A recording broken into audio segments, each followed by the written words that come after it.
Cricket to co-publish the scripts of the Timeline series. Kory, welcome. Thank you.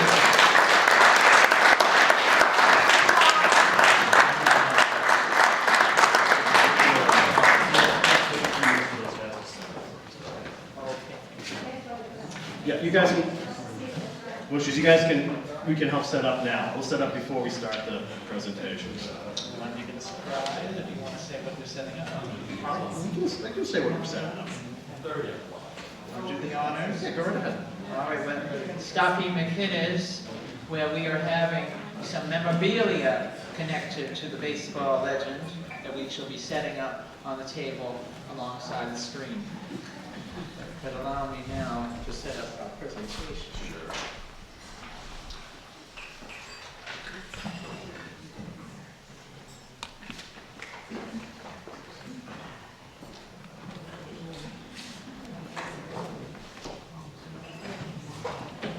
All right, let there be visuals.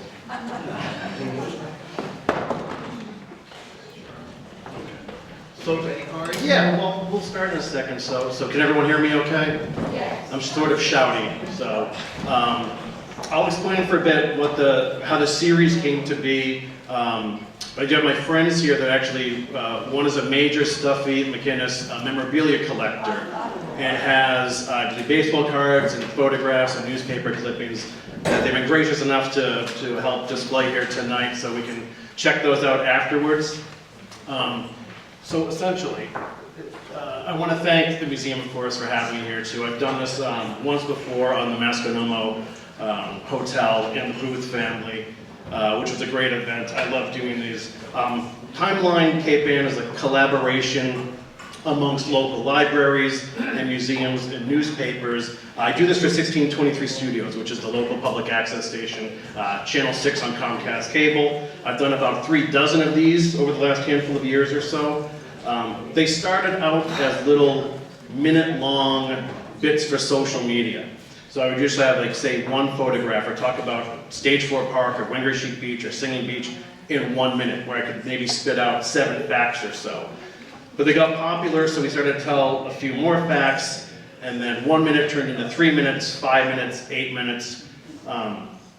Some of the most recent pieces I've done was the story behind Howard Blackburn, based on Joe Garland's Lone Voyager. That was about 72 minutes long. I just did a History of Sword Free Library, which is about 25 minutes long. These are all really simple 101 chronologies, and it's deliberate. I do this through iMovie, which is very simple editing software. And they're sort of Ken Burns style documentaries, mini documentaries, where it's just sort of one moving picture after the next. The idea is that future researchers can use this for help, or what's easy about this series is if we learn something new, if we have to make a little correction, if better visuals come to the surface, I can implement those really easily and do this again. So this was originally an 8-minute piece 3 years ago. New things came to light. This is a 13-minute piece right now. It initially was going to be a piece on baseball in Cape Ann. That's what I started researching a few years ago. And it was getting really big. I found some great photographs, didn't realize how many local teams that were even dating back to the Civil War, co-ed teams. And what I wanted to do from that was do a history piece on the Intertown Twilight League, the baseball league, which I believe is the oldest independent league recognized by the Major League Baseball Hall of Fame. The tricky part is, it was impossible to find a chronology of events. I knew there were a couple old-timers I could talk to and kind of get an idea, but were all the facts there? Were there a lot of visuals to back it up? So that's been really tough. So maybe by next spring, there's enough, or something comes to the surface that I can go down that rabbit hole and figure that out. But as I put that story on the shelf, the Stuffy McInnis story came into focus. And I love going down the rabbit holes and finding things out. I knew bits and pieces, like a little bit about Abigail Trask, a little bit about Howard Blackburn. Then you start learning more and seeing how much he meant to this community and how much he was a part of it, especially in Manchester. So that was great to get sort of a larger scope of the man in this story. You'll notice that the title of this piece is Cape Ann's Greatest Athlete, which could be debatable. I don't think it's debatable. One thing that isn't debatable is that Stuffy McInnis is by far and away the most accomplished athlete to ever come out of this area. So I really am happy to share this with all of you. And then afterwards, we could, if you have questions for me or stories of Stuffy that you'd like to share, more than open to that. And then of course we can check out the memorabilia that the Bushies brought over today. They all play in the ITL too, by the way. All good ball players here as well. So thanks for doing this for me. I really appreciate it, Chris. All right, so without further ado, this is Timeline Cape Ann, Stuffy McInnis, Cape Ann's Greatest Athlete.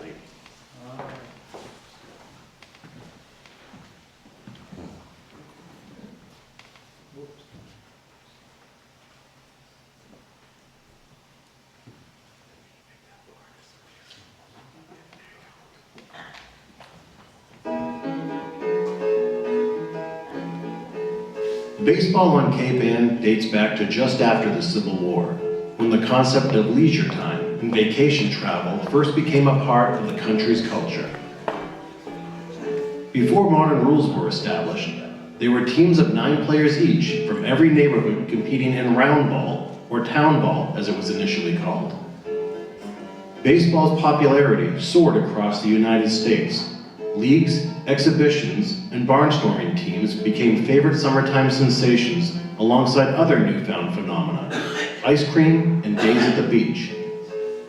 And in those early years, as baseball grew into our national pastime, one unassuming but rock-steady player from just down the street rose to stardom.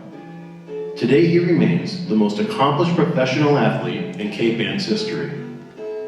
I'm Kory Curcuru for 1623 Studios, and this is the story of Stuffy McInnis.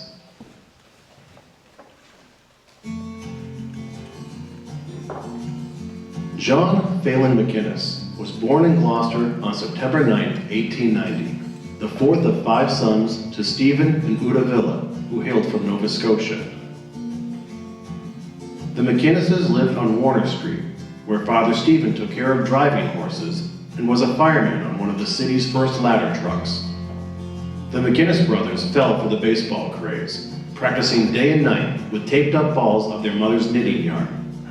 They became standout athletes at Gloucester High School, but John was exceptionally talented.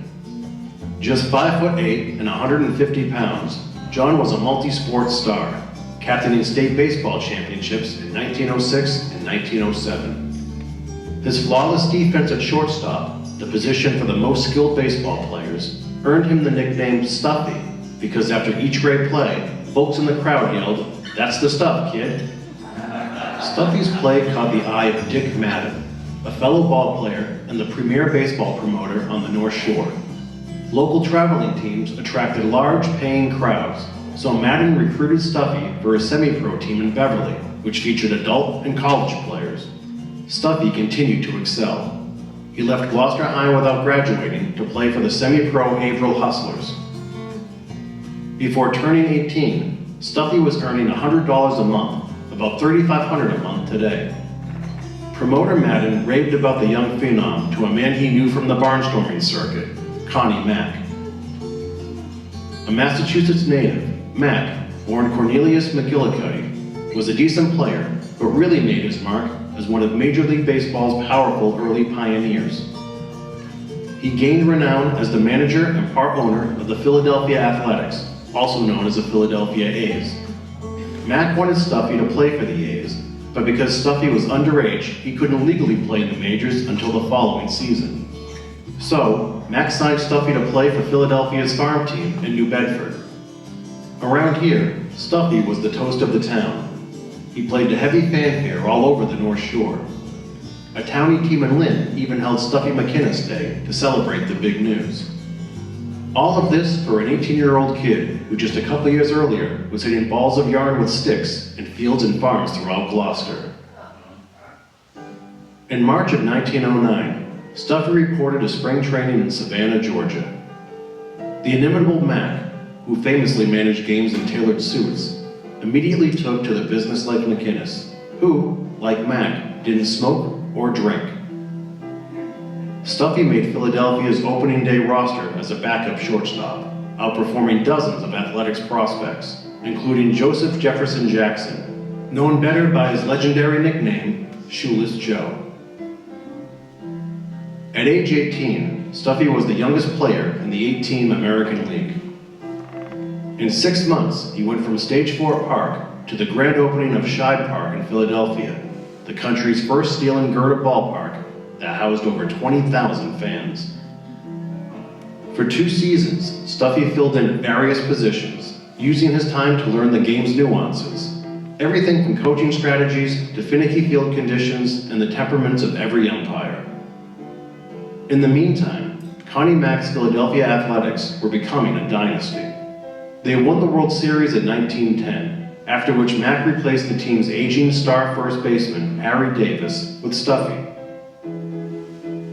Despite his short stature, Stuffy's fielding ability was off the charts. Out of necessity, he introduced the first baseman stretch, reaching for throws from teammates by nearly doing splits, and hardly made any errors. At the plate, he was an on-base machine, consistently batting over 300 and rarely striking out. Alongside Jack Barry at shortstop and Hall of Famers Eddie Collins at second base and Frank Home Run Baker at third base, Stuffy became part of what was famously known as the $100,000 infield, a hyperbolic term coined by admirers. The A's dominated the American League and won the World Series in 2 of the next 3 seasons. Across the nation, the quiet, modest Stuffy was a household name. But in 1914, the heavily favored A's were swept in the World Series by the underdog Boston Braves. Connie Mack, strapped for cash like many franchise owners back in the day, flipped his lid and demanded that his players take pay cuts. 3 refused. Jack Barry and Eddie Collins were traded. Frank Baker quit. Stuffy stayed. McInnis's play didn't suffer, but the Athletics bottomed out, finishing dead last by a mile for 3 straight years. In another cost-cutting move, Mack traded Stuffy to the Boston Red Sox after the 1917 season. It gave Mack salary relief and brought Stuffy home. Stuffy married Elsie Dow of Manchester, whose father owned a fish market on Summer Street. They built a house on Tappan Street, just across Masconomo Park. It would be their home for over 40 years. That year at Fenway Park, Stuffy had another stellar season, and the Red Sox faced the Chicago Cubs in the 1918 World Series. In Game 1, he drove in the game's only run for pitcher Babe Ruth, as well as the series-clinching run in Game 6. It was the franchise's last title for 86 years. Stuffy and the Babe became pals. In the off-season, they barnstormed New England together for a few extra bucks. The Friends played an exhibition at Cooney Field in Beverly on October 10, 1919, against a team from Marblehead. Ruth homered in what ended up being the last time he played as a member of the Red Sox. Because just a few months later... You know what? Let's skip that part. After a few seasons with the Red Sox, Stuffy played for the Cleveland Indians. Then, at Elsie's insistence, signed with the local National League team, the Boston Braves, so they could start a family. McInnis lived the life. He toured Europe as part of an exhibition series under another legendary manager, John McGraw, where he met Pope Pius XI and members of the British royal family. He even showcased his skills as a basketball player for the original Celtics, a barnstorming club from New York City that inspired Boston's future professional franchise. Oh, he also recorded what ended up being the lowest score ever at Candlewood Golf Course in Ipswich, 5 under par. At age 35, Stuffy made one last splash as a part-time player for the Pittsburgh Pirates. Down 3-1 in the 1925 World Series to the Washington Senators, the grizzled veteran was put into the lineup to turn the tide.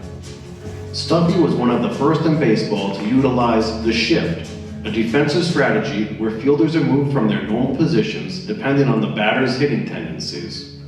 He then called pitches, meaning he would discreetly communicate to his pitchers what type of pitch to throw and where to throw it in order for batters to hit into the defensive shift. It worked like a charm. The Pirates rallied to win the series in 7 games.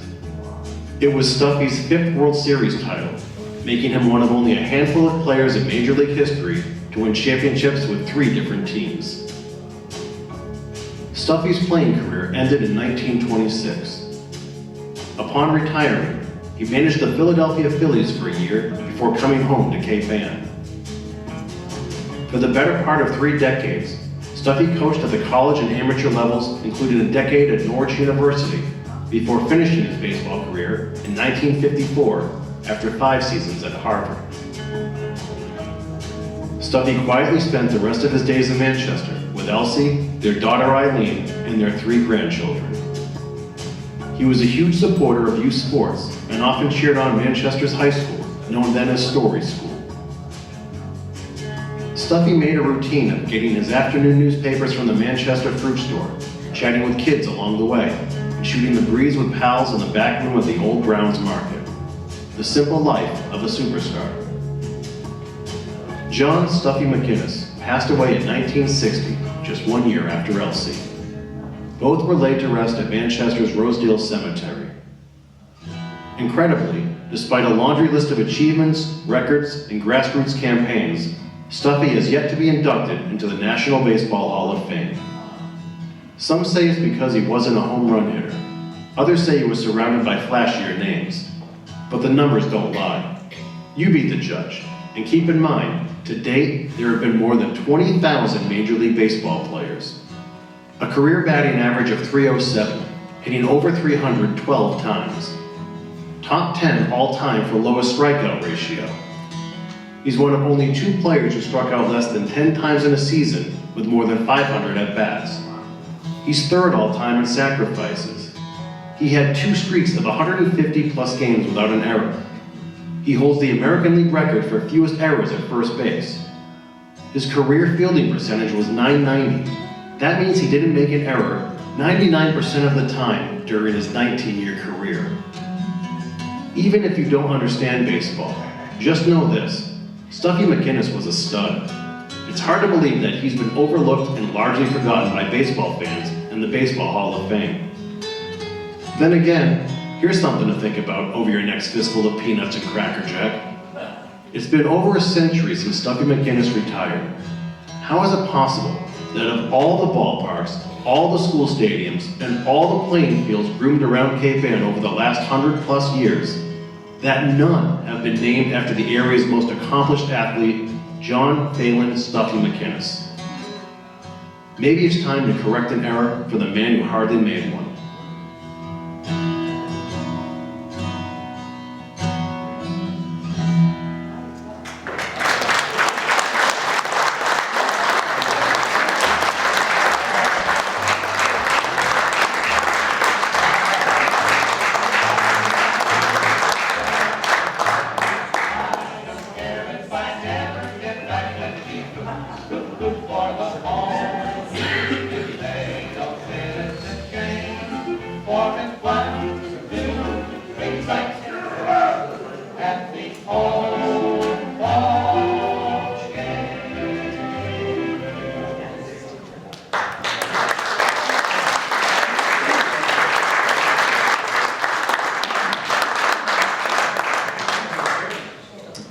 So there you have it. Yeah, that was a real fun piece to work on. It does blow my mind that he is forgotten around here largely, and I've spoken to some people about trying to get a field named after him somewhere in Cape Ann. So we're hoping this spurs a little more interest. I know there are annual write-in campaigns to get Stuffy in to the Major League Baseball Hall of Fame. It doesn't look like it's going to happen.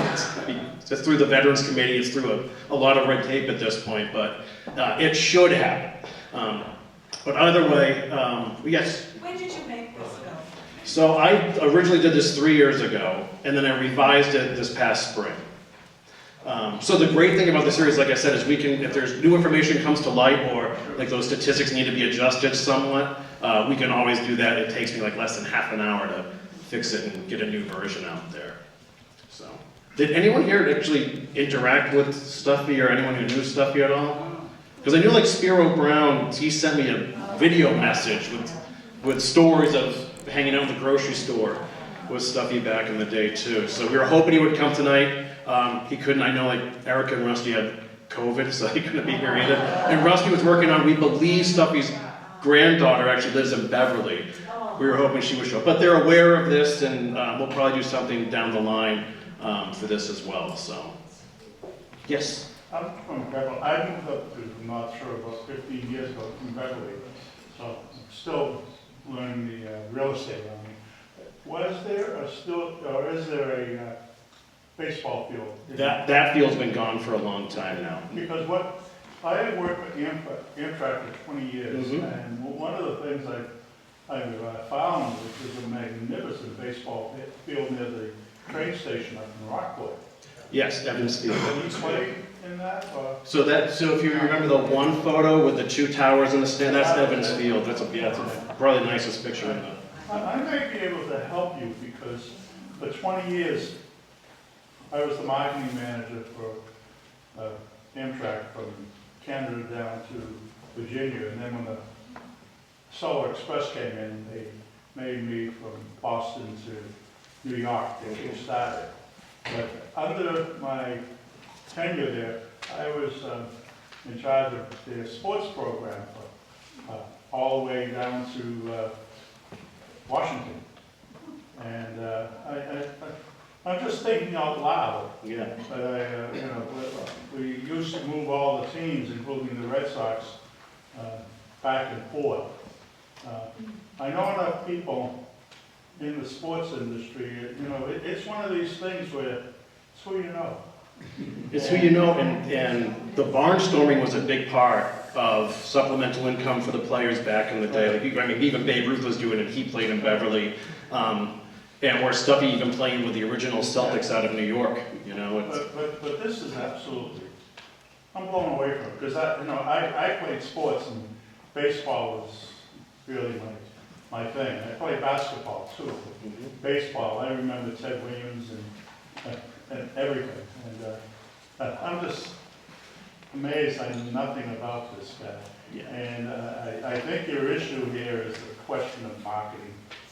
Yes. And I would really like to get my teeth into this. And I can't promise you anything, but I see some. There's no reason why this guy should be in the Hall of Fame. Right. There's absolutely no reason. Right, and honestly, like, why Kory even have a plaque? I mean, it drives me nuts. Yeah. It's totally crazy. Yeah. Thank you. Yes, Tom. So did he play in the IPL when he was younger than 16?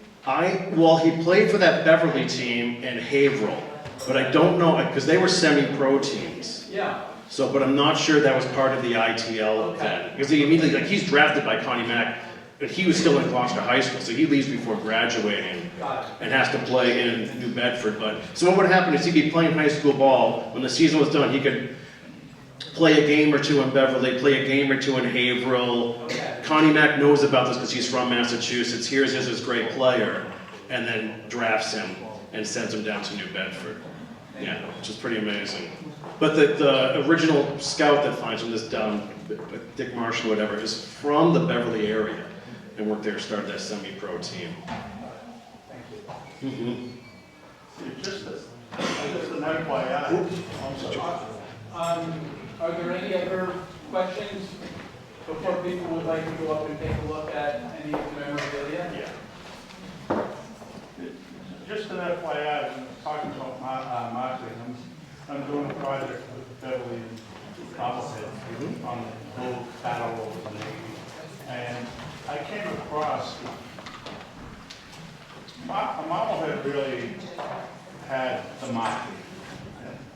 And one of their promotions, they actually had two, one was the Senators, and I forget the other team, where they actually played a major league game at the Ski what was it, the Seaside Park? Yeah, right.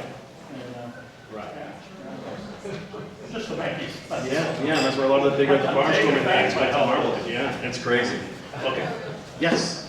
Stuffy's house is on Tappan Street, and it's still there. Yes. And I know the couple who own it for years. And they talk about it, the fact that it was the home of a professional baseball player. Yeah. And there you are, another connection. Yeah, it's great. It's great. So, well, thanks everyone for your time. Please feel free to check us out, members. Thank you, Tom.